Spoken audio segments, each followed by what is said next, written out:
What's up, YouTube? I am here with my barber, and his name is, say your name, Lasana. last name. Lasana Sirleaf. That's my name. Don't that sound like royalty? Okay. That's what I always thought. So, This is my homie too. We've been how long you been cutting my hair? It's been a we've minute. been rocking for some years. I've been a professional with 7 years, so about a good 6, 5.5, 6. It feels more so like 6 though. It's been a minute. It's been a nice little stretch. See, that's what you do though. You stick with the people that's good to you, and Lasana's a good barber, and it ain't always about just coming to get my hair cut. We have good conversations, and sometimes that's important. He could be a therapist sometimes. Shoot, sometimes I am to him. So, it's all about the, camaraderie and the closeness that you form with your people that's in your head. That's an important thing. That's your crown. So that's an important thing to do. But we're going to get to these questions. And my first question to you is, where are you from? And tell us a little bit about your family. All right. Well, born in Houston, raised all around the city. From a small town in Hockley, Texas. That's where we all was coming up. Me, my sisters, my parents. Hockley, Texas. It's like the northwest side, right outside of Houston, but a small little country town. Got Hockley, you got Prairie View, you got Brenham, and it got a lot of notoriety because of the Sandra Bland situation. The church I grew up in. That's where it was? That's where it was. Man. Right there in PV. I believe they still have the memorial over there, where she got pulled over at. So right there on the way to my childhood church, on that same street on the left-hand side, they have her memorial up right over there. I never knew that. Yeah. Wow, that's crazy. How many siblings you got? So I got 8 sisters off top. There's 8 sisters off top. So in total, probably about 15 of us. Oh, okay. I say it like that because my father had a lot of kids. Okay. My father probably still got kids in Liberia. So your parents are from Liberia too? Indeed. Okay. Yes, indeed. LIB. Okay. LIB. Yana. Yes, so we're from Liberia. Yeah. Hey.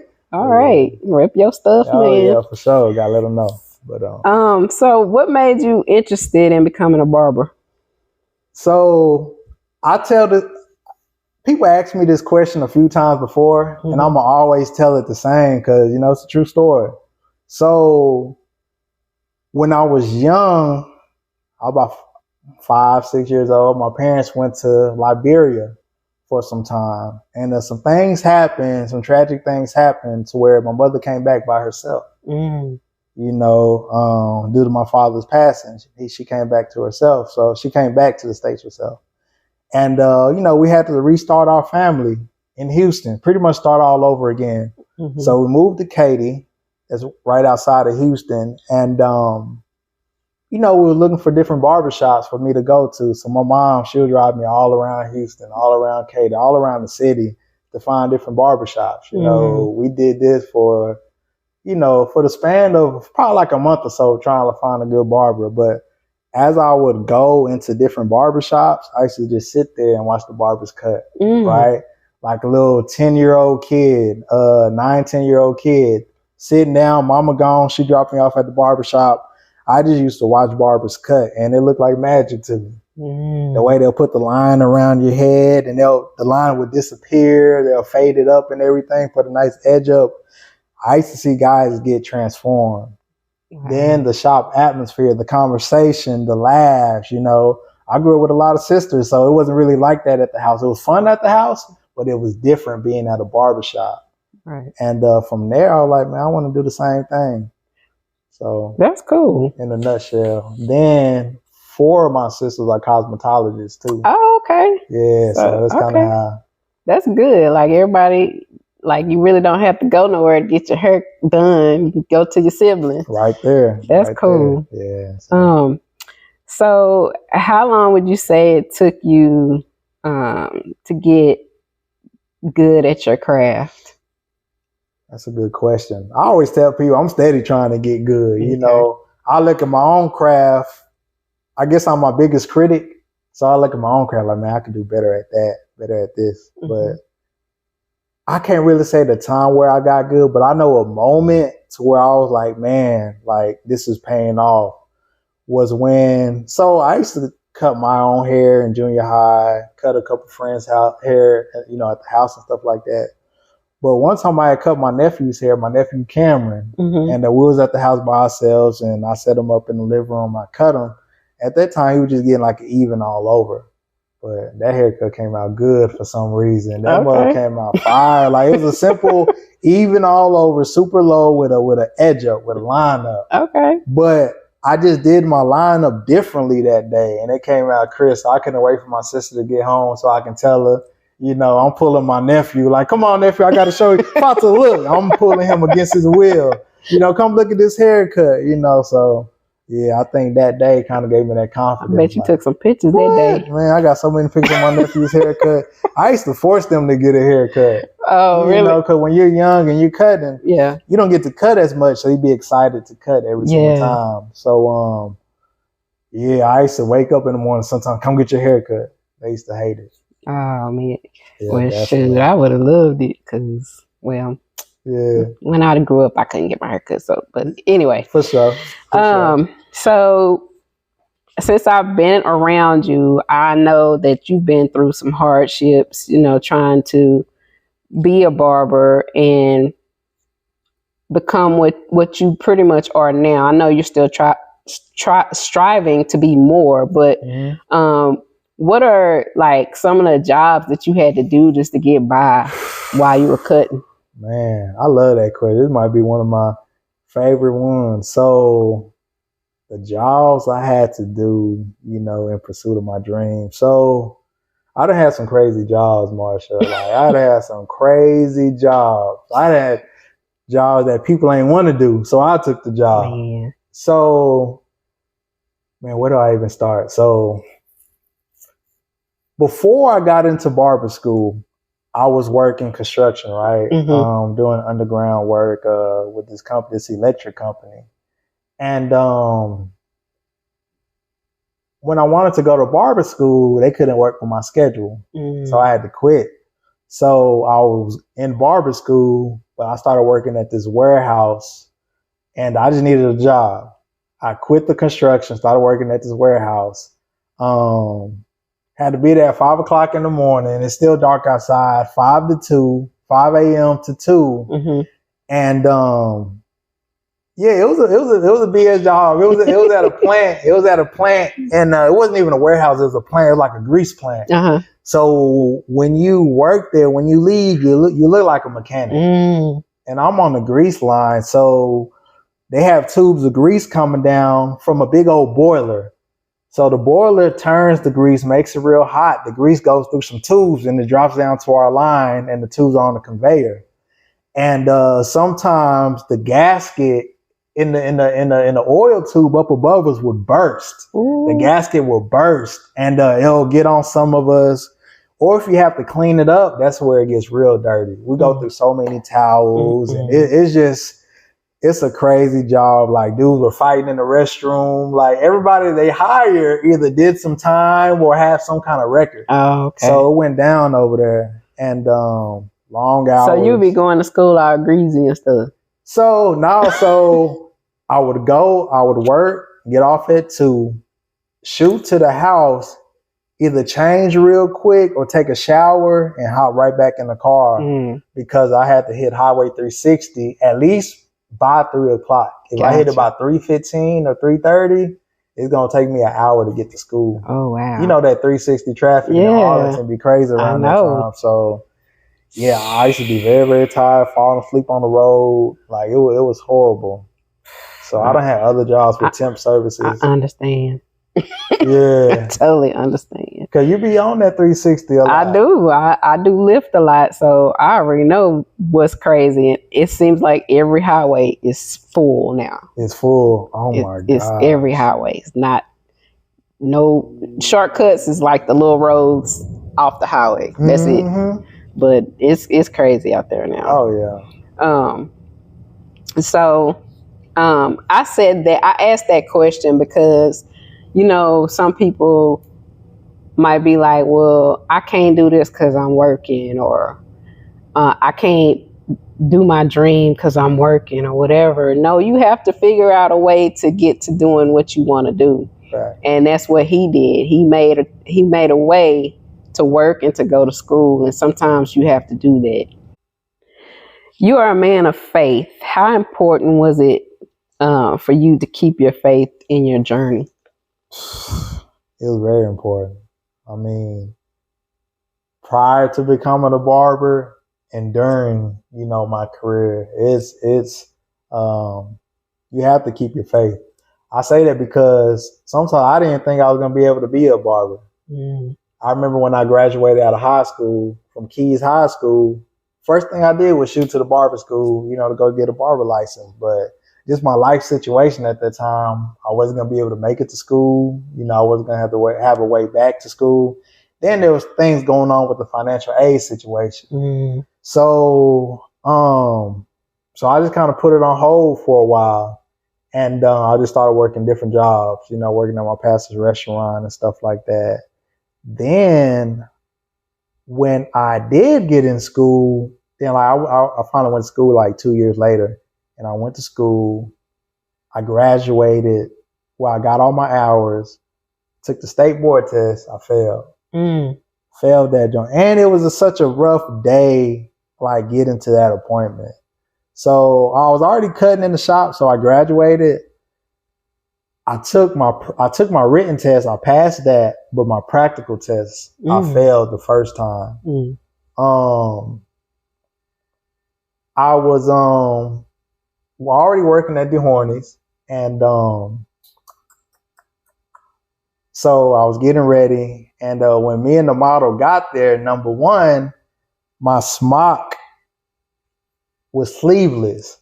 So they was like, man, you can't come back here with a sleeveless smock. That was strike one. And strike two was my model, he didn't bring his ID. So they had to sign a consent form so I can use a razor on him. And he didn't bring his ID, so boom. And when you fail a state board test, you lose the money for it. So that was a bummer. It was a quiet drive back home. I'm sure. My smock was out of order and he didn't have his ID, so we both kind of felt at fault. And it was just a quiet ride back home. Then went back again a few months later. I actually had a chance to take the test. But by that time, I was out of school for some time. And I forgot a lot of material. Failed. I failed twice. So when I failed that second time, I really didn't want nothing I didn't want to have anything to do with barbering. I wasn't looking at YouTube videos no more. I felt like my clippers was collecting dust because I really had no interest in it. Yeah. But I talked to Travis, and I found my study guide, and I got to studying again.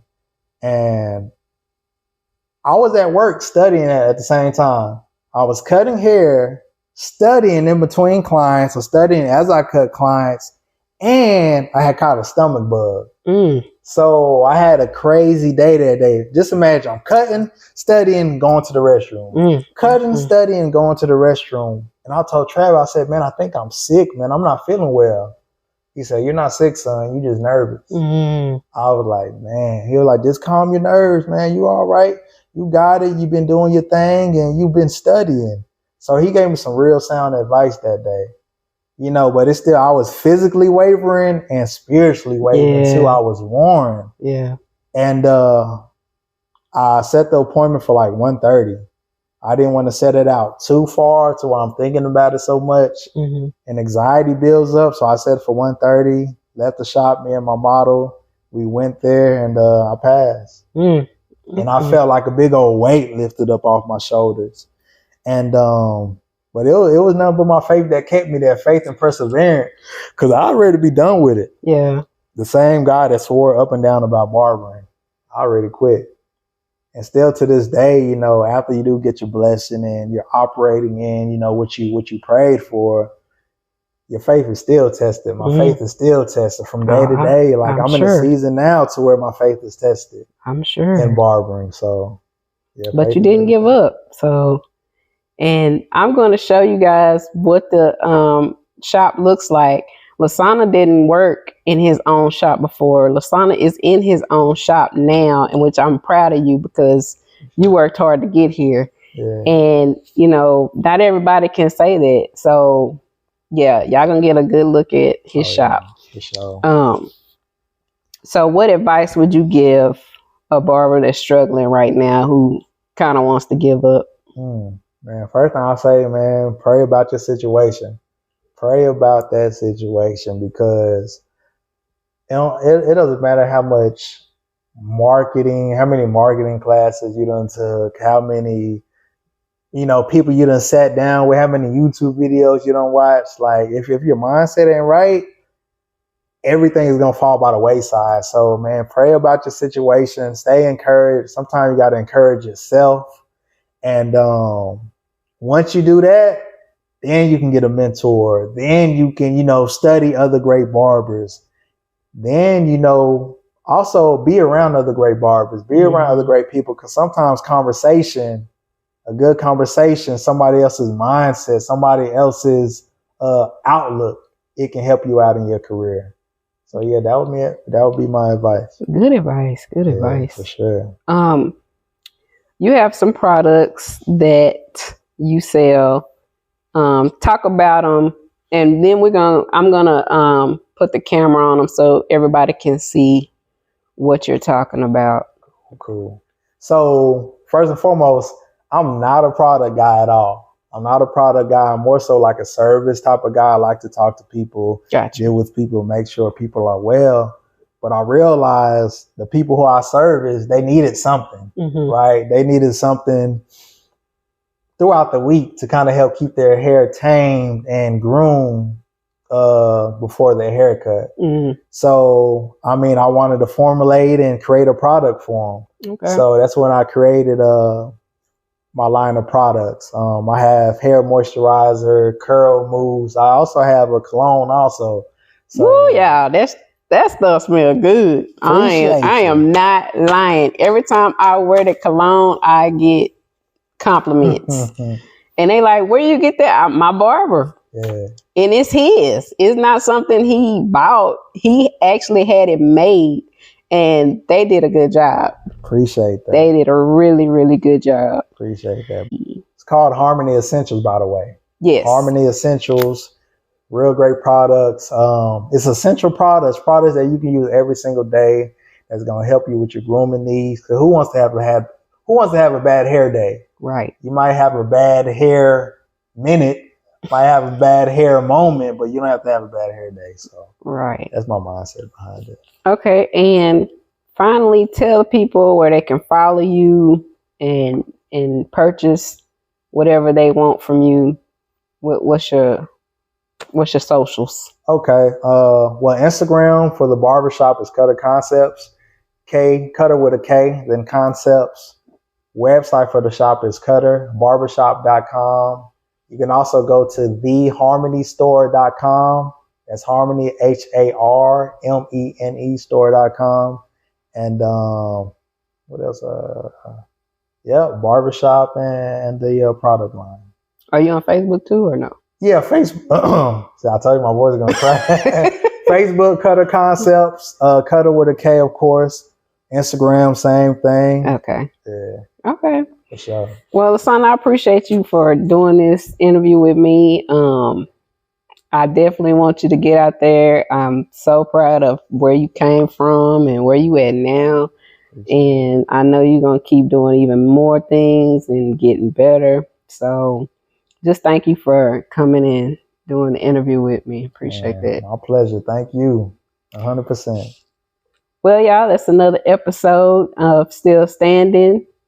See, Lasana been through his thing. He's still here, still standing. And I hope that you guys have a blessed week until we see you again. Thank you and later.